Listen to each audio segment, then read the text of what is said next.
Bienvenue, bonjour à toutes et à tous pour ce salon virtuel de la parentalité.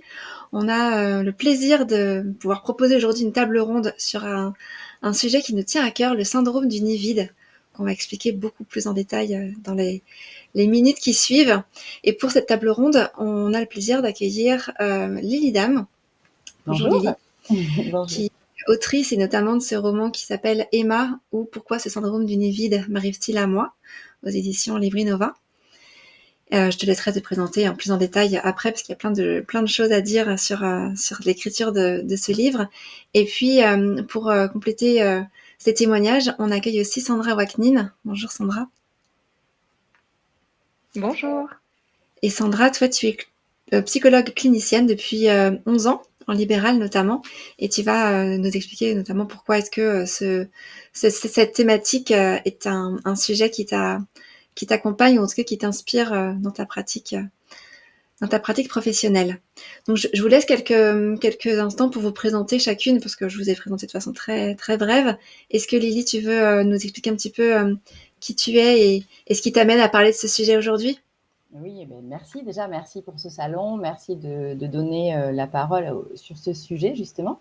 Donc, je m'appelle Lily Dam, j'approche la cinquantaine et je suis maman d'une jeune fille qui a aujourd'hui 20 ans.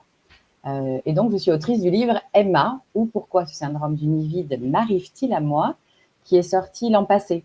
Car j'ai découvert que je souffrais du syndrome, de ce syndrome de la parentalité assez méconnu et mal perçu. Et je crois que c'est tout simplement ça qui m'a menée à l'écriture. On va en parler. Plus en détail. Ouais, c'est ça. Merci Lily. Et toi Sandra?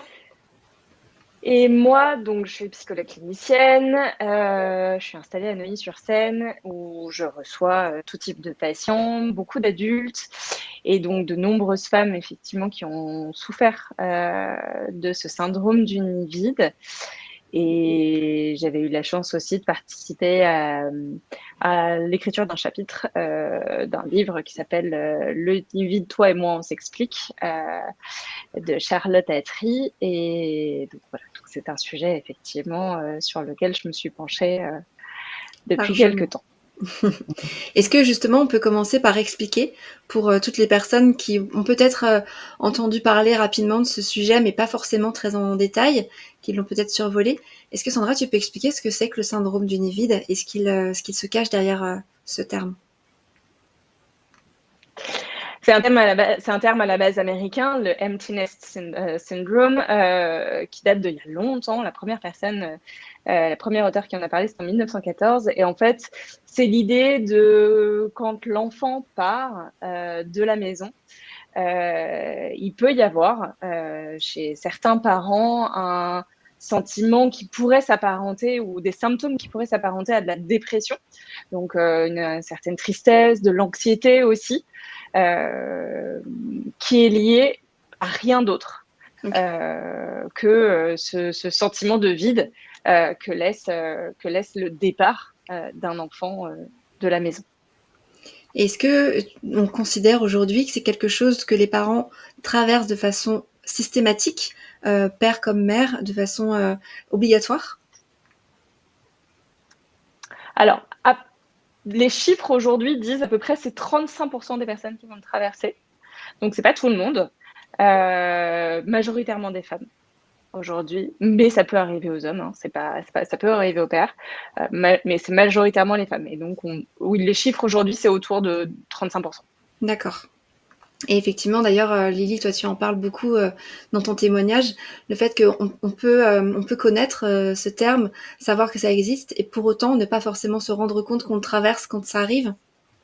C'est ça, c'est exactement ça. En fait, moi, de mon côté, je savais que, par exemple, justement, ça allait venir, ce passage. C'est normal, un enfant, c'est dans la logique des choses, part de la maison. C'est aujourd'hui, ça s'est acté. Et j'étais même très fière de son départ. Comme quoi, il ne faut pas amalgamer certaines choses qu'on peut imaginer Oui. d'un parent qu'on croit qu'il veut le garder pour lui ou ce genre de choses. Par Mm. contre, en effet, on peut se dire que c'était... je ne connaissais pas, par contre, le terme précis. Et du coup, quand je l'ai découvert, ça a vraiment changé quelque chose dans ma tête parce que je me suis sentie un peu moins seule. Mmh. Et malgré tout, je m'auto-culpabilisais avec cette espèce de sentiment qui n'est pas incompatible entre la fierté de ma fille de son départ et en même temps cette tristesse, cette espèce de mélancolie, sensation un peu d'inutilité. Je me trouvais un peu entre deux. Et de savoir que ça portait un nom, c'est vrai que ça a fait pas mal de choses parce que comme je faisais face à beaucoup d'idées préconçues, aux préjugés, aux phrases un peu toutes faites qui se faisaient, j'avais tendance à m'enfermer dans cette tristesse parce que je n'avais pas vu venir ce passage aussi difficile. Et c'est vrai que comme tu dis, il y a beaucoup d'idées préconçues. On le banalise beaucoup. Presque même parfois comment dire, on le définit comme quelque chose d'assez léger, alors que c'est quelque chose d'assez profond chez certaines personnes, bien sûr. Est-ce que tu veux compléter, Sandra? J'ai vu que tu avais réagi. Enfin, tu l'as très bien décrit, hein, Lily. C'est vraiment toute cette ambivalence, à la fois ce mélange de fierté. Le parent est prêt, il est préparé, il le sait que ça va arriver. Et effectivement, ça y est, l'oisillon va voler de ses propres ailes et c'est super. Et on peut être fier de soi en tant que parent. Hein, quand son enfant part, on se dit ah, c'est bien, on a bien fait notre boulot, c'est bon, l'enfant part. Et à la fois ce sentiment profond de vide intérieur. Et c'est ces deux émotions-là qui cohabitent, qui font cette explosion effectivement de l'anxiété. Mais c'est véritablement une expérience de perte. Vraiment, c'est ça qu'il faut avoir en tête en fait. C'est une première perte. C'est une façon. Voilà, c'est cette gestion-là qui est compliquée. Est-ce que ça se rapproche? C'est la fin de quelque chose. Tu dis perte, Sandra. Est-ce que ça se rapproche de façon forcément beaucoup moins forte, j'imagine, mais du sentiment de deuil? Cette perte, il y a des parallèles entre le sentiment. Tout à fait. On peut parler. Complètement. Tu peux complètement faire des parallèles. C'est un travail de deuil parce que c'est la fin d'une ère, c'est la fin d'une enfance, c'est la fin d'une famille telle qu'on l'a construite depuis que l'enfant est né. Donc, c'est en ça, oui, il va y avoir quelque chose de nouveau. Il va falloir recréer quelque chose de nouveau, une nouvelle relation avec cet enfant, une nouvelle dynamique de famille. Parce que en fait, le syndrome du nid vide, il n'arrive pas seulement avec le départ du dernier enfant, il peut arriver même avec le départ du premier enfant. Mais du coup, c'est toute une nouvelle dynamique familiale qu'il va falloir remettre en route. Et donc, oui, c'est le deuil de la famille qu'on était avant le départ de cet enfant. Oui. Et comme effectivement tu l'as dit, on peut s'y préparer, savoir que ça va arriver potentiellement, qu'on va devoir faire sans quand l'enfant sera parti, avoir toute cette fierté dont vous parlez toutes les deux. Et pour autant, Lily, le moment qui arrive, tu en parles notamment quand tu expliques le jour J, en fait, où ta fille est partie de la voiture, ou enfin, en tout cas, tu l'as conduite dans sa nouvelle vie, dans sa nouvelle ville. Je crois que c'était en plus à 500 km de chez toi, donc il y avait cet éloignement. En plus, tout d'un coup, c'est mon enfant unique et en même temps, c'est donc la première, la dernière, et très très loin d'un coup. Elle n'a pas passé par l'étape pour faire exprès de rentrer juste pendant les week-ends. Si elle avait été, comme ça peut arriver, d'avoir une espèce de temps d'adaptation quand ils sont en pension ou de genre de choses. Donc, là, c'est vraiment du jour au lendemain. Mais en fait, c'est ça, c'est devant cette espèce de vide abyssal où on est un peu tétanisé. Comme je dis, c'est un vrai bouleversement. Quand ils arrivent dans nos vies, on est complètement submergé. On parle beaucoup, et c'est une bonne chose, du postpartum, de ce genre de complications, parce qu'on est débordé. Et je crois qu'on est complètement bouleversé d'avoir tout ce temps devant nous, d'avoir cette vie qui est complètement bousculée, aussi encore à nouveau dans notre vie, sachant qu'on ne peut pas complètement revenir non plus en arrière. Bien sûr. Subtilité, ouais. Et avec le recul, est-ce que tu te dis que tu aurais pu te préparer différemment ou l'envisager différemment? Si j'avais su que ça avait vraiment un nom, je crois que j'aurais pu le vivre surtout différemment. Vraiment, pour moi, de légitimer ce terme est vraiment très important. Après, non, je crois pas, justement. Je crois que j'aurais pas pu faire mieux parce que j'y suis allée de bon cœur à l'aider à accomplir ses projets. Et en même temps, j'aurais pu surtout réussir à mieux le gérer sur le moment. Bon, l'avantage, c'est que j'en ai fait un livre et que j'espère aider un peu quelques moments de mon côté. Qui pourra aider d'autres. Ça aura servi à quelque chose. Complètement. Et Sandra, tu expliquais effectivement que c'est son plein d'émotions que le parent va traverser. Tu parles d'émotions assez intenses. de dépression aussi, qui n'est Oui. qui n'est liée vraiment qu'à ce départ de la maison. Est-ce que dans ce panel d'émotions qu'on peut ressentir, c'est difficile pour le parent de s'y retrouver entre la fierté, la culpabilité, peut-être aussi de se sentir, je sais pas, seul. Est-ce que ce mélange d'émotions contribue aussi à cette difficulté? Tout à fait, c'est très juste ce que tu es en train de dire, Emmanuel. C'est tous ces mélanges émotionnels, enfin, à la fois cette on le disait, cette fierté, mais aussi cette peur pour l'enfant parce qu'en fait, on n'est plus dans le contrôle, on ne sait pas ce qu'elle va faire, ce qu'il va faire, à quelle heure il va rentrer, ce qu'il va manger, est-ce qu'il va bien manger? Est-ce que tout va bien se passer pour lui? Comment ça va pour lui? Alors qu'on a l'habitude quand même d'avoir, cette vigilance, cette surveillance et tout d'un coup, voilà, c'est notre enfant qui est complètement, dans cette autonomie, dans cette indépendance. Faut pas confondre les 2, mais en tout cas, on a essayé de l'accompagner au mieux, mais on sait pas, donc on a cette peur, on a la tristesse parce que finalement, il laisse aussi une place pour l'instant qu'on n'arrive pas à remplir autrement. Il y a, et c'est ce que tu disais, c'est très juste cette culpabilité de se dire, mais en fait, je suis une mauvaise mère, je le sais. Aujourd'hui, on le dit tout le temps, on fait pas des enfants pour qu'ils restent avec nous. Il y a eu le phénomène Tanguy il y a quelques années avec ce film où on en rigolait de ces enfants qui restaient trop longtemps et où on voulait absolument qu'ils partent. Bon, enfin voilà, donc oui, il y a cette culpabilité-là qui fait que déjà, il y a la honte aussi. Donc, on n'en parle pas parce qu'en fait, tout le monde te dit ah là, ça y est, c'est bon, ça va être plus facile pour toi la vie avec un enfant en moins ou avec ton dernier enfant qui part. Ça y est, c'est la liberté, tu vas pouvoir faire tout ce que tu veux. Mais en fait, non. Mmh. Enfin, c'est pas ce qui se passe pour voilà, pour un parent sur 3. Euh, et, et donc, ben, si tu ne sais pas en plus que ça existe, parce que comme le dit très justement, en fait, on en parle très peu. C'est pour ça que Charlotte Attry et Brigitte Carrère avaient voulu faire ce livre qui est très bien fait et que je recommande justement pour bien s'y préparer. C'est un livre qui est très ludique. Mais c'est parce qu'en fait, on n'en parle pas. Enfin, personne ne connaît vraiment ce truc-là, qui est pourtant un vrai phénomène. Et quand on en parle, c'est plutôt sous le ton de la boutade, ce qui est encore plus culpabilisant pour les parents finalement, parce qu'on a ces phrases toutes faites que tu viens de citer, Sandra, ou ce fameux il faut couper le cordon, comme si c'était facile et comme si ça ne tenait qu'à nous en fait en tant que parents de finalement le prendre à la légère et de profiter de cette nouvelle vie qui nous appartient maintenant. Alors qu'en fait c'est juste une injonction supplémentaire finalement, et c'est ce tabou peut-être aussi, Lily, qui a contribué aussi à cet engrenage de cette tristesse qui finalement a pris beaucoup trop de Oui, c'est place. ça. Je pense sincèrement que si le terme est peu relayé, c'est parce que si cette étape de la vie peut arriver à tous, à beaucoup en tout cas, cela surtout n'arrive jamais en même temps pour chacun. C'est pas, tiens, c'est là maintenant, tous, en 2025 et en septembre, ça va arriver.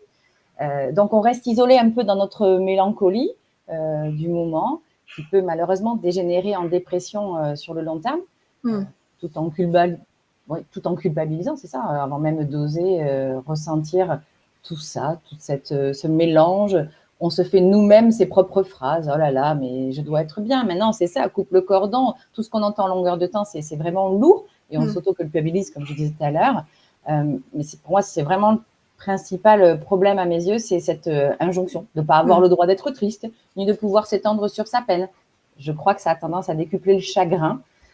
Donc, si on légitimait ce terme, ce passage un peu perturbant, certes obligatoire pour l'émancipation de tous, je ne remets pas en question le fait que nos enfants partent de la maison aujourd'hui, mais peut-être qu'on pourrait plus facilement avancer par la suite si on légitimait cela. Si on accueillait l'émotion aussi comme elle est. Est-ce que tu as eu le sentiment qu'il y avait des personnes quand même à qui tu pouvais en parler, peut-être au sein de ta famille ou plus largement à des tiers des professionnels? Je crois que c'est difficile parce que comme on entend, parce comme on disait tout à l'heure sur le ton de la boutade, d'avoir des petites phrases, tu veux la garder pour toi, un enfant on le fait pas pour soi. Donc du coup en fait on n'ose pas parce que nous-mêmes on se sent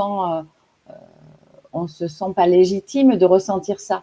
Et surtout quand il y a les émotions, on voit bien qu'on a du mal à se faire comprendre. On gêne dès qu'on montre un peu trop d'émotions. Donc du coup ça nous renferme dans notre esprit. Alors, pourquoi, comment. Je crois que c'est la société qui nous renvoie à ça. C'est comme si on n'avait pas trop le droit d'être triste en public. Il Pourtant, fallait le cacher. oui, c'est comme s'il fallait le cacher. Alors, entre guillemets, je ne dis pas que ça résout tout, mais d'en parler, de l'extérioriser un petit peu, mais déjà, ça veut dire que c'est un peu plus OK et on peut avancer avec ça. Et à quel moment est-ce que ça devient problématique, Sandra, cette sensation de vide et cette tristesse? Alors, selon moi, il faut commencer à consulter quand c'est vraiment trop envahissant, quand les symptômes s'apparentent vraiment à une dépression lourde, quand il n'y a plus d'envie de rien, quand il n'y a plus envie de se lever le matin, quand on a de l'incurie, on n'arrive pas à prendre soin de soi, ou quand il y a trop d'anxiété, et surtout que ça dure dans le temps. C'est-à-dire que si ça dure 15 jours, 1 mois, 2 mois, 3 mois, bon, à la limite, voilà, il faut le temps aussi au cerveau de s'habituer à ces changements, c'est de l'ordre du trauma hein, quand même, hein, un jour ma vie est comme ça et le lendemain ma vie n'est plus du tout la même, donc faut quand même laisser le temps au cerveau et au corps de s'habituer à cette nouvelle donnée. Et si au bout de, effectivement, pour moi, 3-4 mois, vraiment ça s'installe, et c'est très lourd et c'est très profond, faut pas hésiter à aller consulter. Parfois, la prise d'antidépresseurs est nécessaire. Hein. Enfin, moi, j'ai eu une patiente où vraiment je lui ai dit là, je ne saurais pas faire autrement. Parce que, en fait, il n'y a pas de solution. Pas de solution à part l'acceptation. Donc, c'est ce que tu disais, c'est comme un travail de deuil. Il faut accepter. Et pour ça, ça peut être long et il faut passer par certaines étapes. Donc tant qu'on n'y arrive pas, quand on est un peu bloqué, oui, parfois la prise d'antidépresseurs est nécessaire. C'est pas systématique, hein, mais parfois c'est nécessaire. Et puis, il n'y a rien de grave. Pardon. Vas-y. Justement, mais faut-il aussi que je parle de la société, du regard de la société très culpabilisant, même ne serait-ce que d'aller voir justement une psychologue, une psychiatre. Aujourd'hui, on y va un peu en cachette, alors que c'est pas un problème, c'est même OK. C'est grâce à ça que je vais aller mieux. J'ai un rhume, je vais aller voir mon médecin, je ne suis pas jugée. Et c'est pour ça aussi, il faudrait, en légitimant ce terme, et que si ça ne va pas bien, et si j'ai besoin d'être un peu aidée, c'est OK. Et par une psychologue et un psychiatre, et ce n'est pas un souci. Ça aussi, ça serait bien d'avancer sur le sujet sans honte. Je suis d'accord avec toi. Ouais, je suis convaincue.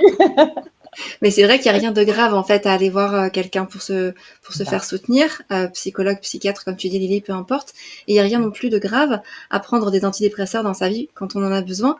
Et c'est vrai que ça demande aussi beaucoup de travail sociétal parce qu'on a encore beaucoup de barrières, mais voilà, ça fait partie de la vie de énormément de gens, sans pour autant que ça soit stigmatisant à vie en fait. Exactement.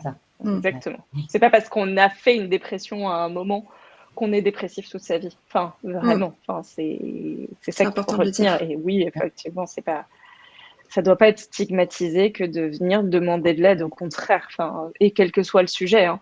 Enfin, voilà, quand on a une difficulté, c'est une vraie force que savoir de demander de l'aide. Oui, c'est très juste. Et finalement, j'ai l'impression qu'il n'y a pas forcément de facteurs ou de profils. Tout à l'heure, tu disais, Sandra, ça peut arriver aux pères et aux mères, même si les mères sont plus touchées que les pères. Ça dépend pas forcément du premier enfant ou du dernier enfant de la maison. Ça dépend pas forcément de l'âge de l'enfant non plus. Toi, Lily, ta fille était assez jeune, elle avait 17 ans. 17 ans, c'est ça. Oui, c'est ça. C'était fin d'année, donc voilà, c'est ça. Donc, elle était assez jeune. Je crois pas qu'il y ait une règle précise. C'est multifactoriel, je pense. Il y a des facteurs de risque. C'est ce que les rares études prouvent, c'est qu'effectivement donc on va parler des mères parce que ça arrive plus souvent chez la mère, mais une maman qui ne travaille pas, une maman solo, un enfant qui a été malade, dont on s'est beaucoup occupé. Voilà, on sait que c'est des facteurs de risque de développer ce syndrome du nid vide.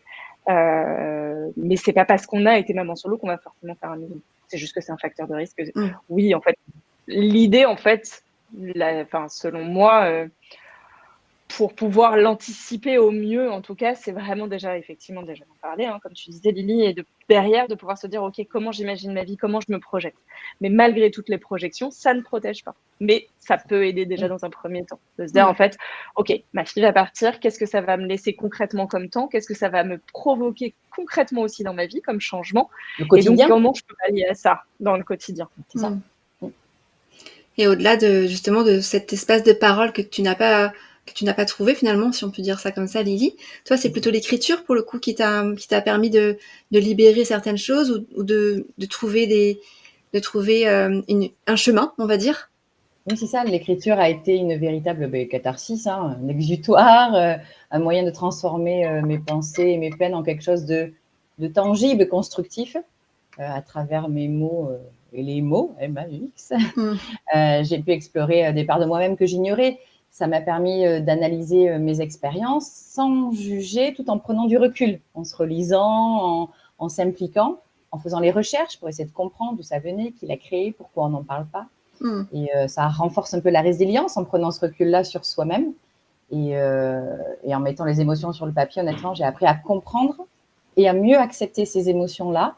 Et ce qui développe voilà, une force mentale pour essayer de se relever, prendre la plume. Enfin, en soi, c'est surtout, pour moi, hyper essentiel dans mon épanouissement perso parce que j'ai compris en plus que je pouvais même aider par mon expérience en partageant l'émotion, ma réflexion. C'est pas que, voilà, il y a tout un tas de recherches, d'analyses de mon côté que j'ai pu apporter aux autres. Et donc, du coup, c'est là où c'est chouette aussi de pouvoir se dire qu'on peut transmettre, communiquer, apprendre, échanger, informer. Ça, c'est hyper salvateur à tout point de vue. Et j'ai envie de te demander, Lily, à quel moment est-ce que Emma a su que tu écrivais ce livre? En fait, ça fait partie un peu du cheminement et je crois que j'ai fini de le construire avec elle au fur et à mesure.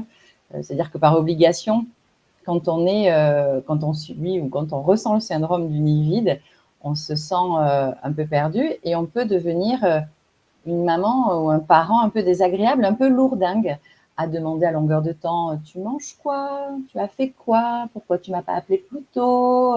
Parce que du coup, on reste sur cette idée et omnibulé par cette espèce de mélancolie de notre quotidien d'avant.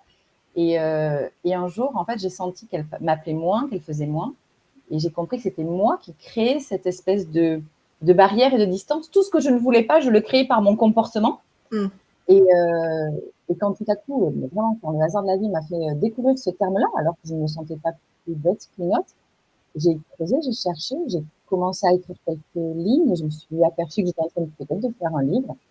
Et en fait, au lieu de s'appeler, de lui demander toujours les mêmes questions à longueur de temps, je lui ai dit, si tu veux bien, au fur et à mesure, on se dit qu'on s'appelle que 2 fois par semaine, mais je te lis, tu me consacres 20 minutes, une demi-heure, et je te lis mes premiers chapitres. Je fais quelque chose. Elle a quasiment rien dit tout le long du livre. Et à la fin, enfin, la plus belle des récompenses, elle m'a dit, je suis fière de toi. Je suis fière parce que tu as réussi à en faire quelque chose pour toi, te guérir, et en même temps, tu veux un peu aider les autres. Donc, génial. Moi, j'avais tout gagné rien qu'en le lisant avec ma première lectrice. Mais c'était marrant parce que je lui lisais au téléphone. Ok. Se servir des réseaux pour avancer, elle a fait partie du processus, en fait. Oui, c'était intéressant. Et ça a déclenché des conversations, du coup, par obligation. Tu sais, je pensais pas que, je croyais que ça te faisait du bien que je prenne du recul parce que chaque fois que je t'appelais, t'étais triste. C'est moi qui lui renvoyais la distance alors que c'était pas ce que je voulais. Enfin, c'était comme quoi la communication, hein. Il n'y a rien de mieux.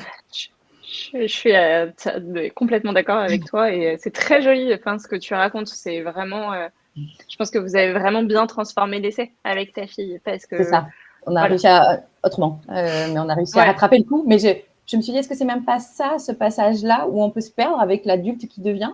Et je me dis, mince, j'ai failli louper le coche, peut-être garder chacun une espèce de, pas de colère, mais de déception de chacune, et d'avoir ouvert la parole et la réflexion, ça, en tout cas, super relation, donc c'est cool.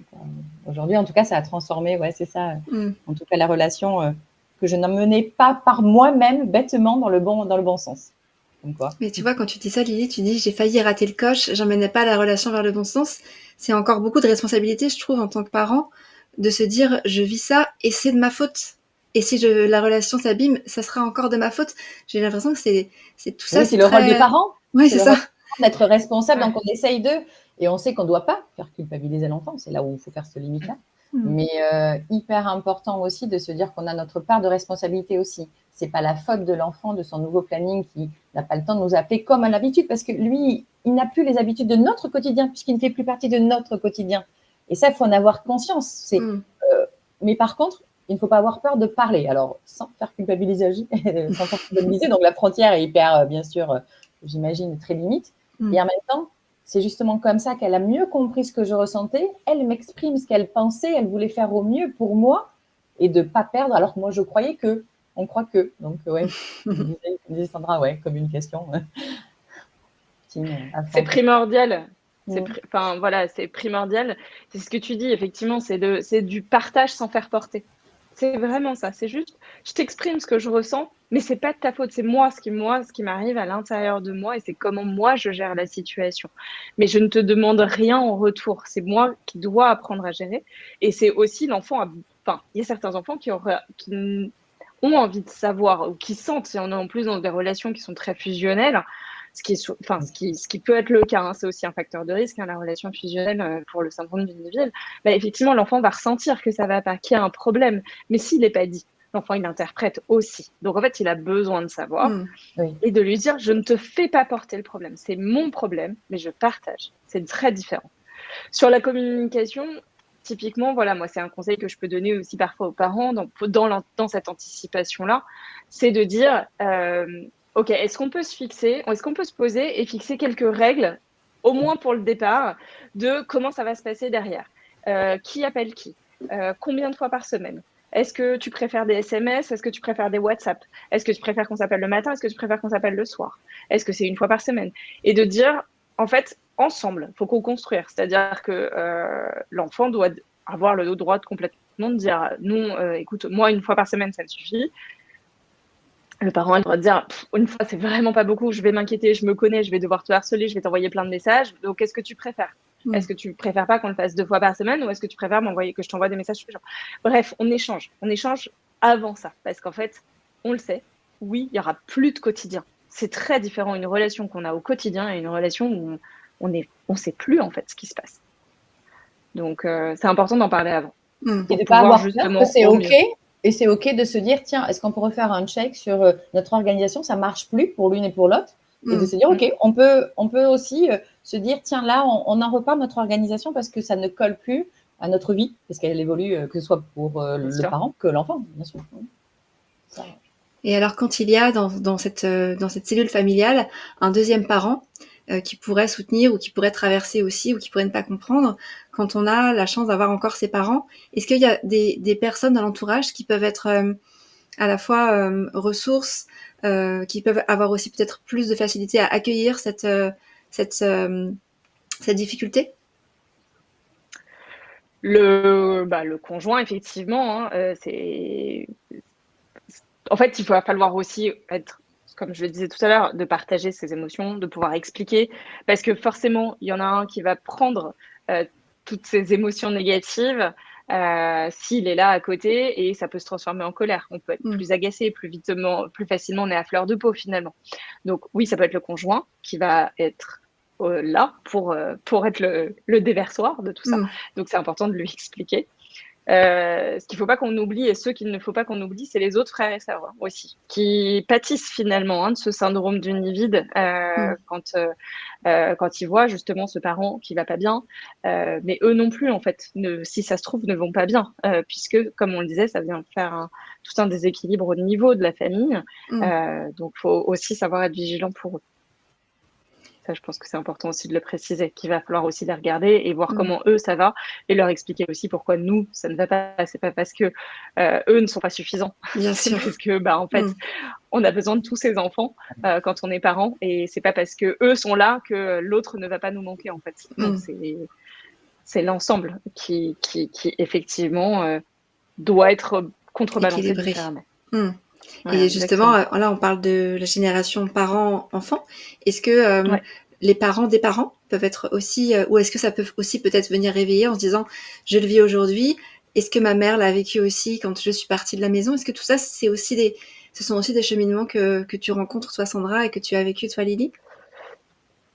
Alors, moi, je sais que c'est en dédicace. Ah, pardon. Non, vas-y, on a parlé en même temps. Non, la seule chose que moi, c'est moins professionnel, c'est plus sur le terrain. J'ai la chance avec le livre de faire quelques dédicaces, quelques salons de livres.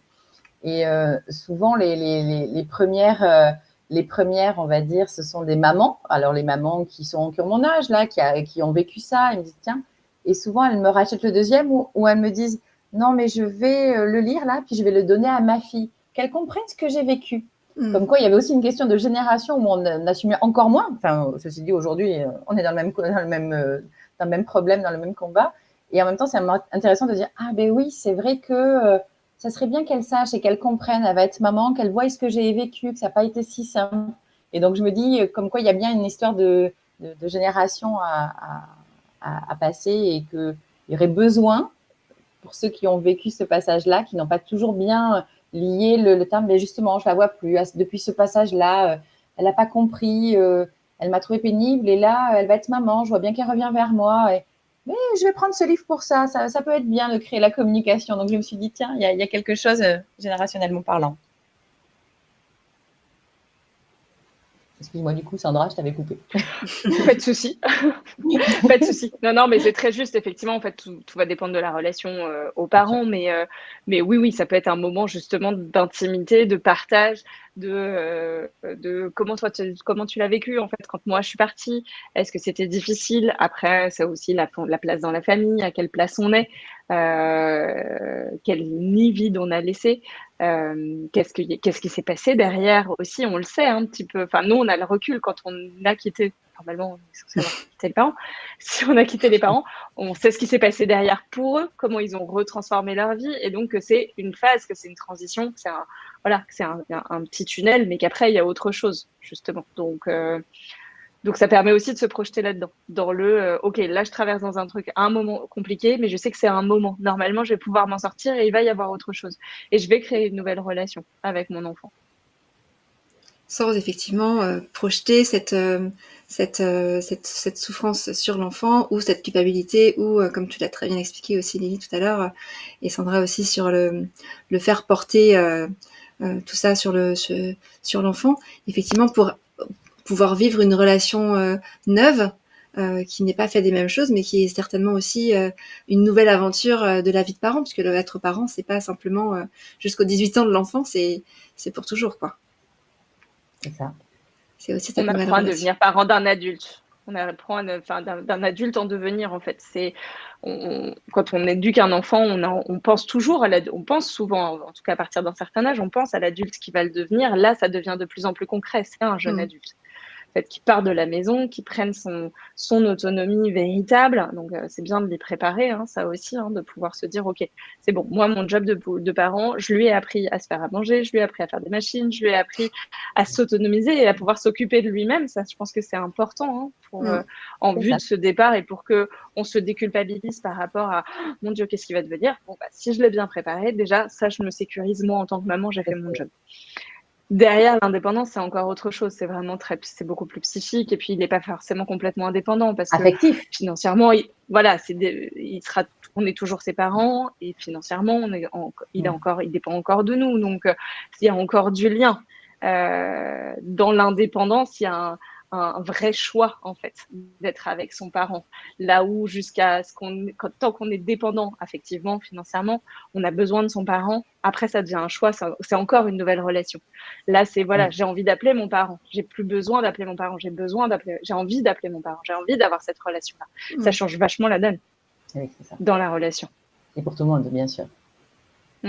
Et comment est-ce qu'on fait alors quand on est un parent comme ça qui traverse ces difficultés, qu'on n'a pas trop entendu parler de cet état de tristesse à proprement parler, et qu'on voit bien qu'on ne se sent pas bien? Est-ce qu'il y a des professionnels qui peuvent identifier, accompagner, alerter en disant attention, là c'est peut-être pas juste anodin, il faut peut-être comment est-ce que les professionnels peuvent justement soutenir les parents qui ne se rendent pas forcément encore compte de ce qu'ils traversent?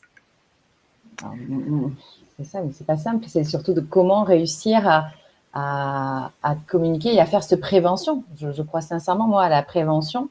Et ce que j'aborde justement à un moment donné dans mon livre, je pense sincèrement qu'il faudrait créer une journée du syndrome du nid vide. Alors, je sais pas, peut-être qu'avec Sandra, on peut imaginer créer des choses, déjà des démarches, essayer de voir, juste pour en fait apporter du soutien, mettre l'accent dessus. Parce qu'en fait, comme on ne sait pas comment se tourner sur Internet aujourd'hui, les infos, c'est un peu toutes les mêmes et assez restrictifs, très dans le jugement et dans les idées préconçues. Mais ça serait bien parce qu'on pourrait peut-être, s'il y avait cette journée de légitimité, enfin d'information, on peut donner des conseils de professionnels justement, comme Sandra, ou ouvrir en tout cas la parole qui pourrait donc à la fin déculpabiliser. Après, je ne sais pas comment on pourrait faire pour faire cette prévention à part cette journée-là. C'est ça, moi, c'est ma grande interrogation, quoi. Et ce qui est compliqué aussi, alors ça n'a pas été ton cas, Lily, parce que ta fille est partie très jeune et voilà. Mais il y a aussi beaucoup de parents chez qui ça arrive et il y a la ménopause qui s'y ajoute. Il y a le départ à la retraite qui arrive bientôt, où il peut y avoir aussi approche la cinquantaine, je suis un peu dans certains problèmes. Mais voilà, en fait, souvent c'est minimisé en fait. Ça va être d'autres problématiques qui vont prendre le dessus. Se rajoutent. Alors, voilà, qui se surajoutent, mais du coup, qui vont prendre le dessus. Ah non, mais t'es pas bien, c'est la ménopause. Bah non, en fait, c'est pas forcément la ménopause, en fait. C'est pas ça le principal. C'est le moment de vie qui change, le bouleversement. C'est ça. Et ça s'accompagne, c'est plein de choses en même temps, en fait. Mais du coup, on sous-estime un petit peu. On se dit, oh non, mais ça va, c'est pas parce que ton enfant est parti. Bah si, en fait, mon enfant est parti. Vraiment, j'ai ce sentiment de vide intérieur, en fait. De je suis perdue. Qui je suis si je ne suis plus cette maman? Si je ne suis... Enfin, c'est une vraie identité quand on devient parent. Donc, si je ne suis plus cette maman au quotidien, dans mon état d'esprit, on le sait, hein, la charge mentale, enfin voilà, tout ce que ça engendre d'être parent quand même, ça vient quand même combler énormément. Et derrière, oui, c'est tout cet espace de qui je suis et qu'est-ce que je fais maintenant de tout cet espace-là. Donc non, c'est pas un tout petit truc. Non, c'est pas, c'est rien du tout. Non, c'est vrai. C'est comme tu dis, Lily. Oui, il faut peut-être qu'on fasse cette journée de prévention, cette journée du syndrome de Niville, parce que on sous-estime énormément l'impact que ça va avoir sur le parent. Et sur le long terme. Pardon, excuse-moi Emmanuel. Mais ça peut sensibiliser le parent, ça peut sensibiliser l'entourage en légitimant le terme. Et du coup, on ouvre la porte. En plus, si on sait qu'on va pas trop bien parce qu'on sait pourquoi, tiens, je vais voir un professionnel parce que là, ça fait 2 mois, là, je m'en sors pas. Ok. Ah oui, tu devrais y aller parce qu'on a sensibilisé. C'est pour ça, la journée, elle n'est pas nécessairement que pour le parent qui est un peu dans sa bulle, d'ailleurs, un peu de tristesse. Donc, mais vraiment, je crois à ça. C'est une des premières choses. Je m'insurge au début de mon livre en disant, mais pourquoi ça n'existe pas? Pourquoi on n'en parle pas plus? Pourquoi?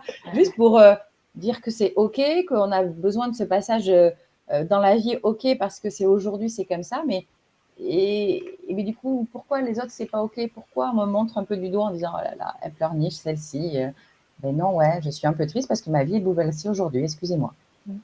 Et puis c'est juste parce qu'il y a aussi beaucoup de parents qui traversent ça sur le long terme. Alors parfois ils arrivent à tenir, ils trouvent voilà un équilibre, mais ça n'empêche qu'à chaque fois que leur enfant revient pour un week-end ou pour les vacances et qu'il repart, c'est de nouveau difficile. Et quand ça fait longtemps, finalement, c'est comme si c'était maintenant terminé. Il n'y a plus le droit, il n'y a plus l'espace pour dire c'est dur. Et on en voit des parents qui expriment encore cette difficulté en disant mes parents, pardon, du coup je fais des lapsus, mes enfants sont repartis dimanche soir, c'est très très dur ce matin. Est-ce que quelqu'un m'entend en fait? C'est un peu comme tu dis tout à l'heure Lily, est-ce que quelqu'un entend cette douleur ou cette tristesse sans forcément la balayer d'un revers de main en disant c'est bon. C'est ça. C'est ça, il faut que les professionnels, même les professionnels de santé en fait, parce que bon, la première personne quand on a un coup de mou qu'on va aller voir, c'est peut-être plutôt le médecin généraliste. Oh je sais pas ce qui m'arrive, je dors pas très bien, je me sens pas un peu anxieux.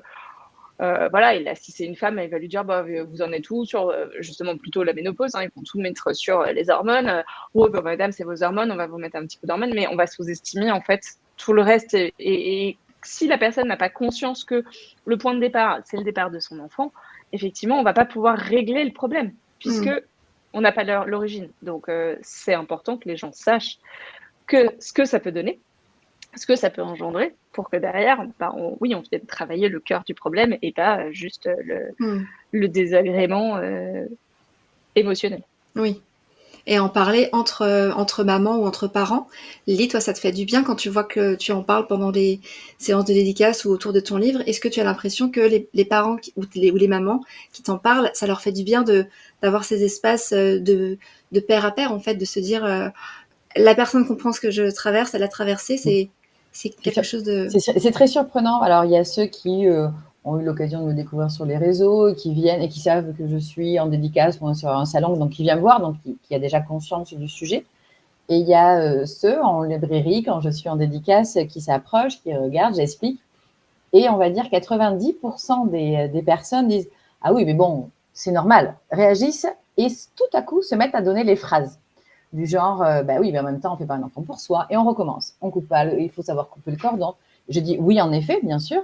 Mais ce que j'explique dans le livre, c'est qu'il y a aussi cette partie de légitimité parce qu'en même temps, c'est pas si simple. Et j'explique 2-3 phrases comme ça et je parle de cette injonction de ne pas avoir le droit d'être triste, de parler des émotions.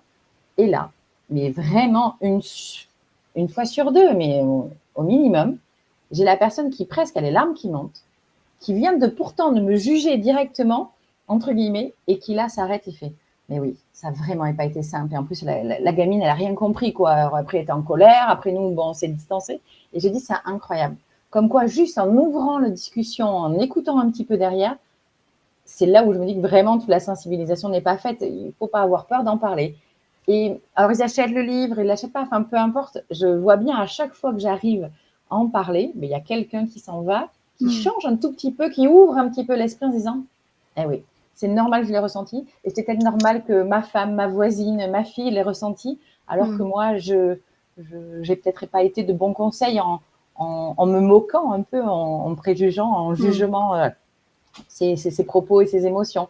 Donc, c'est chouette de voir que ça vaut le coup. Mais par contre, c'est un travail à chaque personne. Oui, prise de conscience. Oui, de prise de conscience. Voilà, Et alors, du coup, la relation que tu as aujourd'hui, toi, Lily, avec ta fille, qui a donc aujourd'hui 20 ans. 20 ans. 20 ans, parce que le temps que le livre sorte. Elle a 20 ans. C'est vrai qu'avec beaucoup d'ajustements et surtout beaucoup de communication, on a retrouvé même ces liens précieux de confiance et de complicité. Puis surtout en prenant soin de moi, en réapprenant à vivre avec ce nouveau rythme différent sans elle. On a même un immense plaisir à se retrouver. Elle vient me voir, je me balade un peu en France, donc elle vient me voir sur les coins de dédicaces, c'est rigolo. Mais du coup, d'avoir une vie à côté, c'est vrai que du coup, ça me permet pas de m'éloigner, au contraire, ça crée de nouvelles discussions. Comme disait Sandra tout à l'heure, on apprend à créer un lien avec notre enfant devenu adulte. Donc, on crée un nouveau lien d'adulte à adulte. On parle d'autres choses.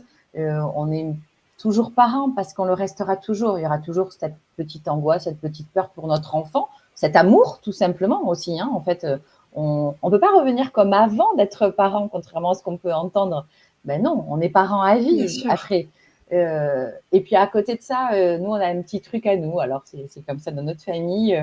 On adore les jeux de société. Et là, je l'ai redéveloppé. J'en ai cherché des nouveaux. Là, il y en a plein qui se font. Et c'est pareil, tout bête. Je sais que ça paraît très anodin. Mais vraiment, je le vante, je le dis, je le crie.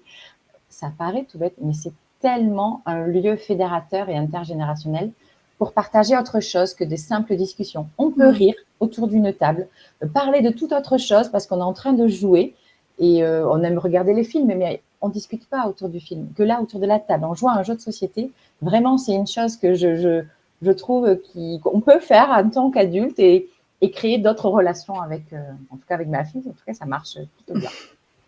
Au contraire, elle me dit alors, quel nouveau jeu tu m'as trouvé, maman? Et là, je me dis, mais j'ai tout gagné, quoi. C'est génial, bravo. C'était la bonne piste, en tout cas pour moi, et je suis sûre que ça peut aider quelques parents. Oui. Et toi, Sandra, par rapport à toutes les familles que tu peux accompagner, qui justement se font, viennent te trouver pour cette période compliquée, sur le long terme, qu'est-ce que tu peux retenir de ce que tu as pu observer? Parce que j'imagine que ça fait beaucoup de familles, forcément, avec des cas différents à chaque fois. Ouais. La communication. On l'a dit tout à l'heure, le secret numéro 1 pour que ça se passe bien, c'est de communiquer. C'est de presque. Alors, voilà, la série Bref 2, j'ai adoré cette dernière scène où le frère ouvre son cerveau à Kian et pour lui expliquer ce qu'il ressent en fait et comment d'une même réalité, il s'est passé deux choses complètement différentes. Et en fait, pour moi, la communication, c'est ça. C'est pouvoir se dire, OK, en fait, moi, ma réalité, elle est là. Ne pas laisser la place à l'interprétation. Ne pas laisser... Enfin, voilà, tu le disais tout à l'heure, Lily, tu as senti de la distance par rapport à ta fille qui t'appelait moins parce que tu n'allais pas bien. Elle a interprété et tu as interprété que en fait, c'était de la distance alors qu'elle voulait simplement peut-être moins te parler parce qu'en fait, elle sentait que ça te faisait trop de mal. Donc, elle s'est dit, c'est peut-être mieux que je lui parle moins. Tu vois, ça, c'est de l'interprétation. Donc, en fait, plus on va laisser de la place à l'interprétation, plus il va y avoir des nœuds et des difficultés, des conflits. et de l'éloignement. Plus on va parler, plus on va s'ouvrir, plus on va ouvrir son cerveau. Ça paraît hyper simple comme c'est décrit dans cette magnifique série. Et en fait, ça l'est. C'est pas si compliqué. C'est nous qui nous mettons des barrières à ne pas vouloir expliquer. Mais si on explique notre réalité à chacun, à nos enfants, que nos enfants puissent expliquer aussi leur réalité, comme l'a fait ta fille avec toi, Lily, c'est génial. Bravo. Enfin, vraiment, c'est très sincère. C'est pas facile. On est d'accord. Je sais que c'est pas évident. Mais les larmes coulent en discussion. Les larmes coulent beaucoup, mais si on va au bout de la conversation en disant, mais tu sais, je sais que c'est pas ta faute, je sais que c'est pas toi, c'est la situation qui est compliquée, ce n'est pas notre relation qui l'est. Et c'est ça change tout. Oser ouvrir le cœur, mais faire attention de ne pas oublier, de ne pas renvoyer quelque chose à l'autre. Vraiment la communication au maximum, c'est ça. C'est vraiment ça le secret. C'est vraiment de se dire, ok, de prendre en considération aussi la souffrance de l'autre. Alors, l'enfant, on est d'accord, hein, c'est pas à l'enfant de prendre soin de la souffrance de son parent et tout ça, c'est juste la prendre en considération. Ne pas être non plus dans le déni, ne pas être dans le rejet, dans le ah non, mais ma mère souffre, non, je ne regarde pas, je ne vois pas. Non, c'est pas ça non plus, on est d'accord. Hein. Il ne faut pas que l'enfant soit le pansement. On ne peut pas le préserver complètement de la réalité parce qu'autrement, c'est comme ça qu'on se brise au niveau lien, quoi. C'est ça aussi. Voilà, c'est pas sincère, c'est ça, il n'y a plus d'authenticité finalement après. Donc, plus on va cristalliser, plus on va faire semblant, moins ça va passer vite. En fait, il faut vraiment fluidifier le truc en disant oui, c'est un mauvais moment, je passe un mauvais moment, c'est pas évident, mais ça va passer. Parce qu'en plus, ma mère est passée par là, en tout cas, d'autres mères sont passées par là. Moi, je suis partie de la maison et aujourd'hui, ma mère va bien, je le vois. Enfin, dans la majorité des cas, il y a des parents qui s'en remettent pas, mais on est d'accord. Mais voilà, dans des cas les plus classiques, oui, c'est des choses desquelles on se remet, donc ne t'inquiète pas. Mais c'est vrai qu'en ce moment, c'est pas évident et c'est comme ça. Et j'ai envie de dire, c'est presque un conseil qui serait universel dans les familles. Parlons-nous dans les familles, parce que c'est peut-être un conseil qui est valable pour plein de situations familiales. Parlons-nous et n'ayons pas peur d'exposer nos émotions sans forcément les faire vivre aux autres. Parlons-nous et écoutons-nous. Voilà, c'est les deux. Et alors, quels seraient les mots ou est-ce que vous auriez envie de partager, vous le faites depuis le début de la table ronde aujourd'hui et puis dans vos livres respectifs, mais quels sont les mots ou les messages d'apaisement ou d'encouragement ou d'espoir, je ne sais pas trop, que vous voudriez transmettre aux parents qui se rendent compte en écoutant cette conférence, cette table ronde, que finalement c'est ce qui traverse un petit peu en ce moment? Je te laisse commencer, Lily. Après, la chose à dire, c'est de se rassurer qu'en effet, on n'est pas seul à traverser ce passage si particulier de la parentalité et que cela porte vraiment un nom, le syndrome du nid vide. Donc, c'est un moment qui existe réellement, qui a été acté. Ça, c'est OK, c'est acté. Je sais que c'est un moment rempli de sentiments hyper contradictoires et c'est ça aussi qu'il faut mettre en avant. Il ne faut pas en avoir peur, en fait, de se dire que c'est un peu ambivalent dans notre tête. En même temps, on a passé tellement d'années à s'occuper de nos enfants, à les voir grandir, à les préparer à devenir indépendants.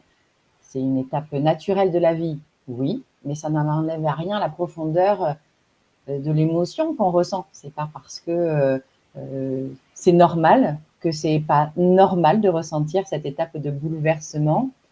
Je dirais de prendre le temps de penser à soi, ça c'est sûr, à se reconnecter. Ça paraît simple aussi de dire pour se reconnecter à nous-mêmes, à découvrir de nouvelles passions ou en reprendre des anciennes et de se souvenir que même si le nid est vide, il reste toujours rempli d'amour et les souvenirs qu'on a partagés avec nos enfants, eux, ils l'emportent de leur côté. Donc ça, c'est génial. Ça veut dire que le lien, il n'est pas rompu, il s'agrandit et peu importe où ils vont. Puis on n'oublie pas de créer surtout aussi des nouveaux souvenirs. Faut pas rester pour moi dans la nostalgie, même si c'est pas simple. Je ne pense toujours, quand je vois ma fille, je vois cette petite fille de 3 ans aussi mignonne et adorable, mais il faut aussi que je voie bien cette jeune femme qu'elle devient. Donc ça, c'est hyper important, je crois, de sortir de temps en temps de la nostalgie, mélancolie qui nous renferme un peu dedans. Et puis oui, de savoir que c'est un nouveau chapitre justement pour penser aussi à soi, bien sûr, de nouvelles aventures, même avec notre enfant. Et pourquoi pas lire mon livre, Emma, ou pourquoi le syndrome du nid vide m'arrive-t-il à moi? Mais en tout cas, oui, on n'est pas seul. Et peut-être un jour, une journée de sensibilisation sera à mettre en place. J'y crois vraiment. J'ai l'impression, oui. Merci Lily, c'est très joli ce que tu dis.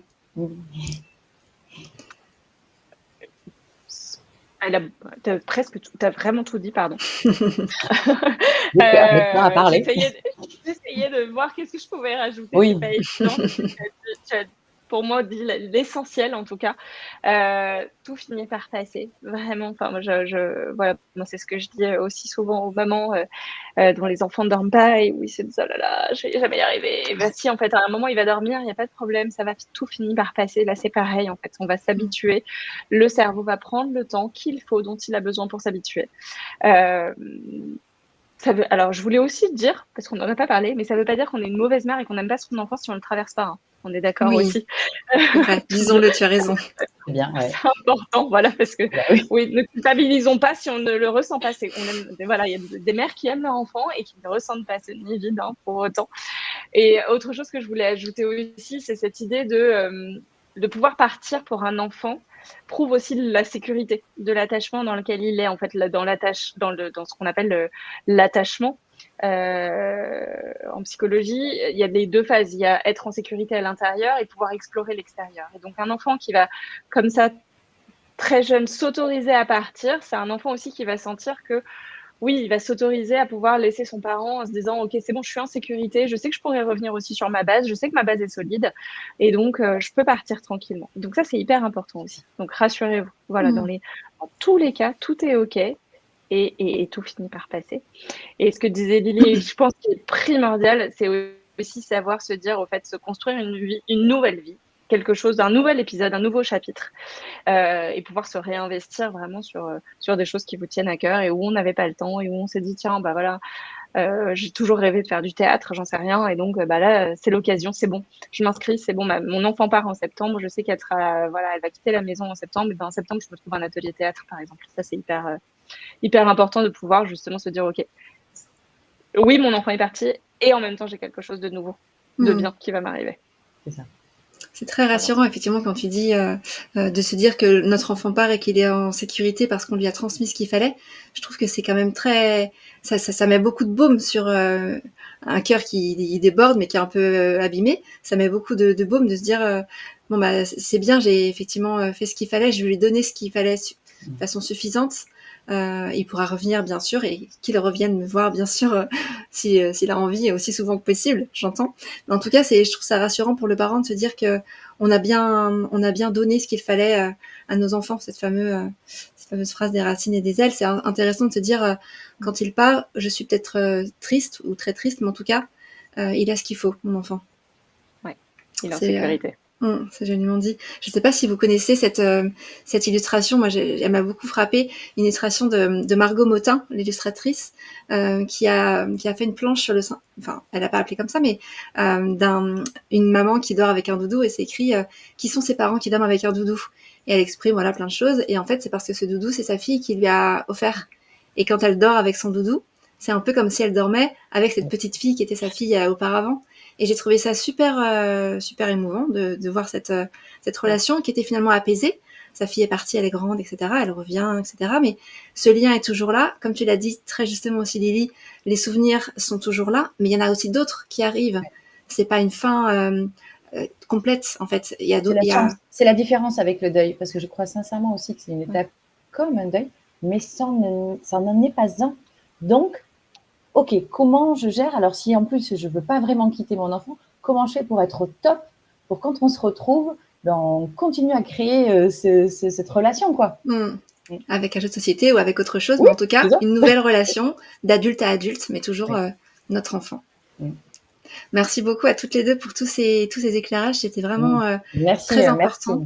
Merci de l'échange. Merci Sandra pour pour l'échange, pour l'appui. Merci à Emmanuel de faire ce salon virtuel et surtout de parler du syndrome du nid vide. C'est chouette. Merci. Et puis on suit avec attention alors la journée mondiale ou la journée, peu importe quelle échelle, mais la journée de sensibilisation au syndrome du nid vide. Effectivement, c'est quelque chose de très important et on suit ça et on appelle chacun et chacune qui voudrait contribuer à cette sensibilisation à se rapprocher de Sandra et Lily, qui sont deux porte-parole très très engagées sur cette thématique importante. Merci beaucoup à toutes les deux. C'est chouette, Merci merci beaucoup. beaucoup.